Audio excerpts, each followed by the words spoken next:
Bueno, estamos a esta hora de la mañana con el ministro de Economía, Nicolás Grau, para hablar sobre los aranceles, para hablar sobre permisología, por supuesto, también, y una agenda muy desafiante y exigente que tiene definitivamente su escritorio el ministro. ¿Cómo está, ministro? Gracias por acompañarnos acá presencialmente. Hola, ministro, buenos días. Muy bien, Catalina y Patricio, muy contento de estar acá nuevamente. Maravilloso. Estamos en medio de la discusión de los aranceles, mucho nerviosismo, incluso en el mercado. Estábamos revisando con Pato antes del programa, que todos estos anuncios, ya los más recientes, los del sábado de Estados Unidos con la Unión Europea y México, se perciben ya como una estrategia de negociación. ¿Usted ve que efectivamente hoy día estos anuncios tomen ese camino? Claro, ustedes saben que nosotros como ministros debemos ser muy prudentes en este tipo de declaraciones, pero lo que yo sí comparto, y lo decía Patricio recién, es que cuando uno ve el efecto que estos anuncios están teniendo en los indicadores, las señales de mercado, se ven efectos bastante más tenues que los que se observaron en la primera ola de anuncios. Uh-huh. Y probablemente allí ha habido un aprendizaje respecto a cómo estos anuncios muchas veces son puntos de partida en una conversación más que un punto de llegada. Yo creo que eso el mercado en cierto sentido lo ha asimilado, pero nosotros por otro lado como gobierno tenemos que ser muy cautelosos en esto, actuar sobre la base de informaciones oficiales y por cierto estar preparado como lo hemos hecho durante todo este tiempo. Ya, no ha llegado ninguna carta todavía. No hay ninguna información oficial respecto a lo que se ha anticipado en materia de cobre, ni tampoco hay ningún antecedente que apunte a que vayamos a tener un cambio respecto a la conversación que actualmente está teniendo nuestro gobierno con el USTR por producto del arancel de 10% que tenemos en la actualidad. Sí. Ministro, pero siempre se dice que el presidente de Estados Unidos, Donald Trump, es un gran negociador. Acá la pregunta es, ¿qué tiene Chile para ofrecer? ¿Cómo puede negociar con Estados Unidos? No, bueno, Chile es un país pequeño, mediano en el concierto mundial, que en todas sus conversaciones, no solo con Estados Unidos, sino con todos los países, lo que ofrece es una conversación sobre la base de principios, de respetar los acuerdos y de ser, por supuesto, un socio confiable para efectos de tener un intercambio que sea positivo para ambas partes. Sí. Así lo ha sido siempre en nuestro país en materia de todos los productos que aquí se desarrollan que son fundamentales para los otros países, como por ejemplo el cobre. Lo que nosotros siempre hemos planteado es que somos un país de altos estándares donde se puede trazar nuestro cobre, donde se respetan además acá en buena hora los estándares ambientales. Entonces somos un buen socio. Y ser un buen socio con el que se conversa de buena manera, sobre la base de principios, de igual a igual, yo creo que es algo muy, muy importante en la realidad actual. Ministro, a propósito de ser socio, ¿hay hoy día una buena estrategia público-privada coordinada a través de su ministerio para poder escuchar por lo menos la inquietud de los gremios? Nosotros comentábamos el otro día eso con Pato, lo importante que es que los vinos, los salmoneros, los agricultores, los exportadores sientan que pueden tocar la puerta del Ejecutivo y que alguien los va a escuchar respecto a todas las inquietudes que tienen hoy día. Por supuesto que eso existe. La coordinación ocurre a través del Ministerio de Relaciones Exteriores. Nosotros allí participamos, en particular en la SUBREI, que es la subsecretaría que ve los temas económicos internacionales. Uh-huh. Y efectivamente allí ha habido una muy buena conversación con los gremios que representan a los sectores que podrían tener un impacto mayor si esto se sigue desarrollando en el tiempo. Por un lado, en lo que se refiere al aumento del 10%, allí, por ejemplo, tiene especial relevancia la salmonicultura, la producción de salmón. Es por lejos la exportación más importante a Estados Unidos, que está involucrado en esto, porque está la exportación de cobre y de celulosa que siguen un track aparte. Pero descontando aquello, la exportación de salmón es lo más relevante, y también el mundo agrícola, frutícola es muy importante también. Uh-huh. Y esa coordinación existe.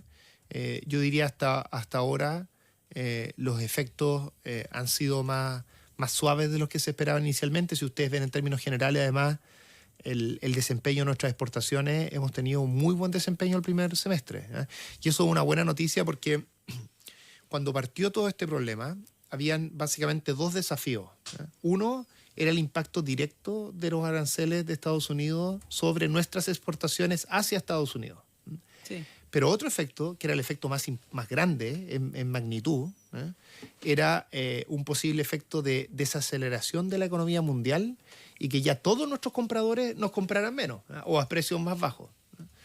Yo diría que estos dos efectos hasta ahora han estado controlados para nuestra economía y, insisto, digamos, lo más gráfico al respecto es que estamos teniendo un muy buen año en materia de exportación, como también lo hemos tenido los años pasados. Se anticiparon compras también, justamente por los aranceles, pero probablemente una vez que se agoten esas existencias que se acumularon en exceso, vamos a ver el efecto contrario. Por eso que, a ver, digamos, una escalada arancelaria y lo que hemos vivido los últimos 6 meses, en ningún caso pueden ser una buena noticia. Por lo tanto, sería raro, digamos, que nuestra economía estuviera mejor a propósito de esto. Pero lo que sí señalo es que por lo menos hasta ahora, por eso digo hasta ahora, nuestra economía ha reaccionado muy bien y estamos teniendo en materia de exportación un excelente año. Y en distintos sectores, no solo en un sector en particular, sino que ha sido muy diversificado ese buen desempeño de nuestra economía en materia de exportación. Pato. Turismo. Ministro, durante las semanas de temporada alta tuvimos problemas en el aeropuerto y escuchamos al sector turismo quejándose derechamente de todos estos tótems que no estaban funcionando, que lo estaban sacando y estaban volviendo a las ventanillas normales. Yo sé que no es exactamente su área, pero le afecta porque está turismo bajo economía. ¿Hay algo que se puede hacer para ayudar a que el aeropuerto quede moderno de una vez por todas, digamos? Bueno, a ver, parto por lo positivo. Así como en exportaciones hemos tenido un muy buen año, llevamos ya no solo este año, sino que desde por lo menos el año pasado también teniendo un muy buen desempeño en materia de turismo, y en particular en turismo internacional. Ya pasamos con creces la situación que teníamos pre-pandemia. Y eso es muy bueno porque nuestro país, por diversas razones, tuvo una salida de las medidas más restrictivas de COVID más tarde que el resto de Sudamérica. Y eso nos impactó porque los distintos destinos se fueron habilitando de los otros países, que son a veces complemento, pero también a veces competencia de lo que nosotros hacemos, se fueron habilitando antes que nosotros. Entonces, cuando nosotros llegamos al gobierno, la situación que teníamos en materia de turismo en general y en particular turismo receptivo, que se denomina el turismo de extranjero, era realmente muy compleja. Quiero decir que una de las primeras reuniones que yo tuve antes de asumir fue una reunión con el alcalde de Isla de Pascua, porque Isla de Pascua estaba cerrado y no estaba habilitado su aeropuerto. Hasta el día de hoy lo resienten. Y por una decisión de ellos decidieron cerrar totalmente la isla para proteger a los adultos mayores. Hay un tema cultural allí que, bueno, muy valorable, por cierto, pero estaba en una situación sumamente compleja. O sea, esto que estoy comentando es un caso, pero un caso bien relevante en materia de turismo para nuestro país y da cuenta de la situación con la que nosotros recibimos el país. Y actualmente estamos en una muy buena situación en materia de turismo extranjero y este año hasta ahora va incluso mejor que el año 2024. Por supuesto eso, y ahora me paso a la pregunta, imprime una mayor exigencia a toda la infraestructura y los servicios que están asociados a tener una buena experiencia de turismo. Eso ha mejorado. También tuvimos algunos problemas el año pasado en los aeropuertos y eso ha ido mejorando, pero por supuesto tenemos que trabajar muy duro entre todos para que la experiencia sea positiva en todos los sentidos, desde la experiencia en el aeropuerto, desde cómo se les atiende en un restaurante, en materia de seguridad. El turismo es algo integral.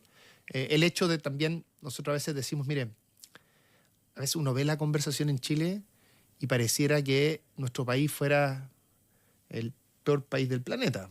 Siempre remarca eso. No, bueno, la pregunta es, ¿por qué vienen tantos turistas? Si esa es la... Bueno, los argentinos vienen porque está súper barato para ellos. Hay diversas razones por las que vienen, pero lo que quiero decir con la es delincuencia también pasa. Nuestro país es un país atractivo para estar. Eso se ve en las cifras. Y por supuesto tenemos que trabajar mucho para que sea aún más atractivo, para que sea una buena experiencia en el aeropuerto, una buena experiencia en materia de seguridad, una buena experiencia en materia de servicios. Es una tarea entre todos y todas, tener un buen turismo. ¿Y usted cree que hay una retórica o algo instalado quizás en la conversación o en los medios que van contra esa idea que usted plantea? Yo creo que ha ido bajando la verdad. Pero existe. La pregunta... Yo, o sea, pienso, no creo que esto sea orquestado, ni mucho menos. ¿Ya? Pero sí creo que hay, y tal vez pasa en todos los países, que hay una visión mucho más negativa que se expresa en distintas cosas. Por ejemplo, no sé, la situación para invertir en nuestro país, que va subiendo. Estamos bastante mejor. De hecho, las proyecciones para este año de formación bruta de capital fijo son mejores.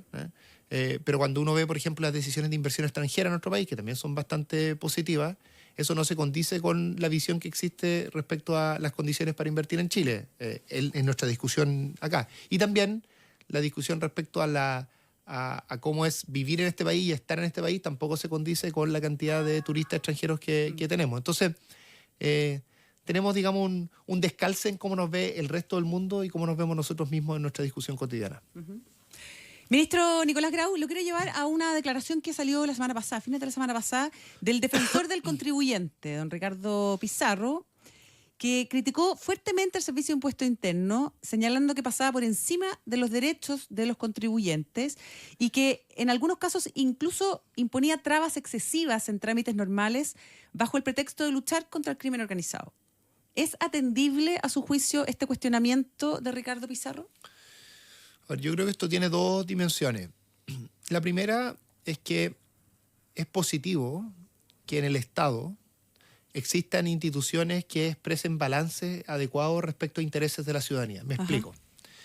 Recaudar los impuestos y que se cobren todos los impuestos es algo muy importante para una sociedad. Hay un tema de justicia, todos tenemos que pagar lo que corresponde, pero también hay un tema de funcionamiento del Estado. El Estado funciona con recursos y se necesita tener un servicio de impuesto interno ágil, con músculo y capacidad de cobrar los impuestos. Pero también es importante que aquello se haga, ¿no es cierto?, en cumplimiento a toda la normativa, y existe esta institucionalidad que es una institucionalidad estatal, que es la Defensoría del Contribuyente, que puede hacer un contrapeso. Estoy haciendo una descripción más general que... institucional, que me parece importante que en el Estado puedan existir contrapesos respecto a ambos, porque ambos son valiosos, ¿no es cierto? Es valioso que se cobren bien los impuestos, que la gente pague todos sus impuestos, y es valioso también que aquello se haga respetando los derechos de los contribuyentes. Ahora, respecto al tema en particular, yo no creo que aquí debe existir una tensión. O sea, creo que nuestro país puede tratar de excelente manera a los contribuyentes y al mismo tiempo... que utilicemos todas las herramientas que tenemos, no solo para que se paguen los impuestos, sino que además para que se siga el dinero, la ruta del dinero en materia de crimen. Pero aquí, que hoy día se exige mucha información incluso para partir haciendo negocios. Nuestro gobierno ha hecho un punto en el que no hemos llegado todavía a acuerdo con la oposición, pero lo vamos a insistir, y es que necesitamos... ¿Eso soy yo? Perdón. Si es el presidente, por favor, contéstelo. No es el presidente. Está bien. Este celular suena mucho... perdón. No hay problema. No descarto que suene nuevamente, pero voy a tratar de ser más ágil para apagarlo. Pero si el presidente tiene todo el permiso para contestar. Para ser muy claro en esto, el secreto bancario en Chile no puede ser una excusa para no poder seguir el dinero. Lo que sucedió hace poco tiempo con este éxito que tuvo... nuestra institucionalidad para desbaratar parte del financiamiento del Tren de Aragua y una red que tenía, demostró que efectivamente se ocupa las cuentas bancarias, y es una cosa muy obvia. Por supuesto, el mundo del crimen utiliza distintas estrategias, pero utiliza también las cuentas bancarias, y es razonable que si para las chilenas y los chilenos la seguridad es su prioridad, ocupemos todas las estrategias en todos los ámbitos para no darle ningún centímetro al delito. Y eso implica más carabineros, implica un sistema judicial ágil, en fin, pero también implica poder seguir la ruta del dinero. Entonces, yo no creo que es una mala tensión poner esto como derechos de los contribuyentes versus perseguir al crimen organizado. Mala tensión por parte hay que perseguir. No, creo que en términos generales hay que seguir al crimen organizado con todas las herramientas, incluyendo, ojalá, el terminar con el secreto bancario en esos casos, y por otro lado, que los contribuyentes estén bien protegidos en sus derechos. Creo que las dos cosas son compatibles. Ministro, vi en sus redes sociales que la última semana estuvo celebrando la aprobación de la ley de fraccionamiento. Así es. Donde se redistribuyen 160 millones de dólares desde los pescadores industriales hacia los artesanales, y usted y el presidente también lo calificaban como de justo. ¿Por qué sería justo esta redistribución desde los industriales que tenían derechos adquiridos, uno podría decir, tenían concesiones que les quedaban varios años todavía, y que producto de esta ley van a tener que entregar o ceder, digamos, a los artesanales? A ver, esto tiene dos dimensiones. Yo discrepo la idea que sean derechos adquiridos. Estos son permisos de pesca, y no... Pero que le queda vigencia. Sí, pero no son derechos. Okay. Es muy distinto, porque cuando existe un derecho, por ejemplo, un derecho de propiedad, eso se tiene que respetar, ¿no es cierto? Y cuando el Estado, por ejemplo, hace una expropiación, porque existe efectivamente un derecho de propiedad, tiene que pagar por aquello. Este no es el caso, eran permisos de pesca. Pero yendo al tema más normativo de distribución, hay unas 100.000 personas que tienen... Que participan de la pesca artesanal porque tienen algún tipo de derecho, en fin. Están distribuidos en todo el país. Y en la ley actual, en la ley vigente, no la ley actual, porque ahora es vigente la nuestra, pero la ley anterior, digamos hasta hace unas pocas semanas, la ley que venía del 2012, es una ley que distribuía de forma desmedida, o sea, que, digamos, entregaba estos recursos de forma desmedida al sector industrial. ¿Por qué desmedida? ¿Qué es desmedido? Porque no se condice con la relevancia que tiene uno, por ejemplo, en términos de la cantidad de personas involucradas, de lo que genera en la economía, en fin, y lo que genera el otro. Y el ejemplo más claro de esto, Patricio, es la votación. Mira tú que en el Senado se aprobó unánime al final esto. En la Cámara de Diputados también hubo un amplísimo apoyo. ¿Y por qué ocurre ese apoyo? Porque los parlamentarios conversan en sus distritos y conversan con quienes van a verse favorecidos de este cambio. Y lo que sucede es que son muchos más que el resto. Entonces, esto básicamente tiene un principio básico, y es que existan los recursos que son de todas las chilenos y chilenas, puedan ser distribuidos de una manera que llegue mejor a todos los sectores de la economía, a todos los territorios, y eso es lo que ocurre a propósito de esta ley. Uh-huh. Y la gracia de esta ley es que fue discutida de forma transparente. En el Congreso se discutieron cada una de las pesquerías, se escucharon a todos los actores, y estamos llegando a un resultado que es prácticamente de consenso, que le va a dar estabilidad a este sector, porque el sector pesquero en Chile, nosotros somos la 10ª potencia pesquera del mundo. Y si ustedes recuerdan todas las campañas presidenciales que hubo posterior al primer gobierno del presidente Piñera, todos, incluyendo los candidatos de oposición, en ese momento a veces oficialistas, digamos los candidatos del mundo de la derecha, decían que querían cambiar esta ley. Entonces teníamos un problema de legitimidad y un problema de justicia en la distribución que se ha resuelto, a mi juicio, de buena manera, y además logrando un equilibrio que, como ustedes vieron, no fue fácil de conseguir. Porque aquí el equilibrio era cómo tú tenías una mejor distribución de los recursos, favoreciendo al sector artesanal, al mismo tiempo que no ponías en riesgo los empleos en el sector industrial. Porque esos empleos también son valiosos. Nosotros nos juntamos mucho con los sindicatos de la pesca industrial, mucho. Yo los nombré en mi discurso el otro día, porque creo que a veces se les cuestiona a ellos de forma como si defender sus derechos de su empleo fuese ilegítimo, cuestión que por supuesto yo no comparto, y creo que se logró un buen equilibrio, difícil, ¿Ministro? Proceso, pero se logró un buen equilibrio que al final nos permite cumplir con lo que planteamos con el presidente Boric desde nuestro programa de gobierno, y también al mismo tiempo generar una situación que no ponga en riesgo el empleo en la industria. Ministro Grau, una última pregunta respecto de la permisología y también el avance legislativo que hay en este sentido con la ley Marco de Autorizaciones Sectoriales, así se llama esta ley, más conocida como la ley de permisología, que reduce tiempos de tramitación, introduce también algunas técnicas habilitantes alternativas, como las declaraciones juradas, entre otras. ¿Siente que es probablemente uno de los principales legados, o por lo menos de los trabajos y propósitos que ha tenido su gestión como ministro? Este es un cambio muy importante, Catalina, efectivamente. Es una reforma estructural a los permisos sectoriales. Los permisos sectoriales, para decirlo en simple, son todos los permisos que no son parte del sistema de evaluación ambiental. Estamos hablando de más de 400 permisos. En la actualidad, algunos de estos permisos se demoran muchas veces lo que dice la ley. Entonces, lo que hace esta reforma a través de distintas estrategias, una reforma que cambia más de 40 leyes. Entonces, una reforma muy estructural, logra bajar los tiempos de manera sustantiva, al menos entre un 30 y un 70%, y hace todo esto sin bajar el estándar regulatorio. Es un cambio muy importante que ahora tiene que pasar por control preventivo en el Tribunal Constitucional. Ya hay un requerimiento en el Tribunal Constitucional. Por lo tanto, puede ser que esto, para efectos de implementarse, o para que sea ley más bien, se demore un par de meses. Ahora, ¿esto no incluye permisos ambientales? No incluye permisos ambientales. Y algunos dicen que ese es como el talón de Aquiles que tiene esta ley. Mire, pasa algo, Catalina, bien particular en esto. Pasa que algunos dicen, esta es una reforma muy importante porque hace bien la pega en la parte de permisos sectoriales, pero lamentablemente no toca lo ambiental. Algunos dicen eso. Y otros que la critican dicen que el problema de esta ley es que afecta a lo ambiental. Como ustedes se imaginarán, esas dos críticas no pueden ser lógicamente ciertas al mismo tiempo. Alguien no está leyendo bien el proyecto de ley en ese caso. Pero mire, yo diría lo siguiente.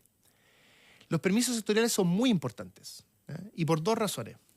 La primera es porque para todas las pymes que nos están escuchando, para alguien que quiere poner una ferretería, para que alguien quiere expandir su restaurante, para alguien que quiere construir un almacén, para todos ellos los permisos sectoriales son los únicos permisos que tienen que solicitar. Porque no tienen que pasar por el sistema de evaluación ambiental, dado el bajo riesgo ambiental que involucran sus proyectos. Entonces, para la gran mayoría de los emprendedores o emprendedoras en Chile, los permisos sectoriales son todos sus permisos. Para todos ellos vamos a reducir los tiempos de manera muy sustantiva. Y cuando uno dice entre 30 y 70%, ese 70%, 60% son justamente para las empresas más pequeñas, que además son empresas que cuando tienen problemas con sus permisos, no piden un lobby con el Ministerio de Economía para ir más rápido, ¿cierto? Para conversar, para ver qué se... ¿no? Sino que ellos realmente lo único que les queda es, lidiar con esta dificultad regulatoria en el día a día. Por lo tanto, esto es un tema muy de democracia también, de tener un Estado más eficiente y más moderno para todos, no solo para los grandes inversionistas. Muy bien. Y lo segundo es que para grandes proyectos de inversión, allí sí tienen que pasar por el sistema de evaluación ambiental, normalmente primero que los permisos sectoriales y después los permisos sectoriales, pero los permisos sectoriales son muy importantes. Hay un informe de la Comisión Nacional de Evaluación y Productividad que dice que en un proyecto minero tipo, los permisos ambientales son 1/3 y los permisos sectoriales son 2/3. Entonces, incluso en los grandes proyectos de inversión, también los permisos sectoriales son muy importantes. Y el ejemplo clave aquí, que ilustra muy bien cómo se conectan estos dos mundos, son las declaraciones juradas. Las declaraciones juradas van a ocurrir acá más o menos en 50 casos de los 400 permisos. Eso es lo que habilita este proyecto de ley. Y que en simple, ¿qué implica una declaración jurada? No es que reemplaza el permiso a todo evento, sino que en estos 50 casos se va a utilizar una declaración jurada cuando ese proyecto de inversión en particular esté bajo un cierto umbral de riesgo. Entonces, cuando esté bajo el umbral, va a ir por declaración jurada, cuando esté por sobre el umbral, va a ir por una autorización tal como ocurre ahora. Eso va a tener dos efectos.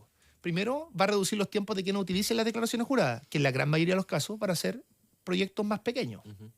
Pero además también va a impactar positivamente a los proyectos más grandes. Porque los proyectos más grandes, aunque en la mayoría de los casos no van a pasar por declaración jurada para esos permisos, las personas que trabajan en estos servicios van a estar con más tiempo. Porque en la actualidad están viendo cientos de permisos de cosas que no tienen ningún riesgo, que son de pymes, que son... Entonces, al tener más tiempo, se van a poder dedicar a los permisos que sí implican un riesgo más sustantivo y entonces van a poder responder de acuerdo a los plazos que están establecidos en la ley. Entonces, esto es mejor para todos, pero tiene un efecto mucho más directo y más grande para las empresas de menor tamaño. Muy bien, ministro Nicolás Grau, muchas gracias por haber estado hoy día con nosotros. Que muchas gracias, Catalina y Patricio, porque siempre podemos hablar aquí los temas con profundidad. Así que se lo agradezco. Muy bien.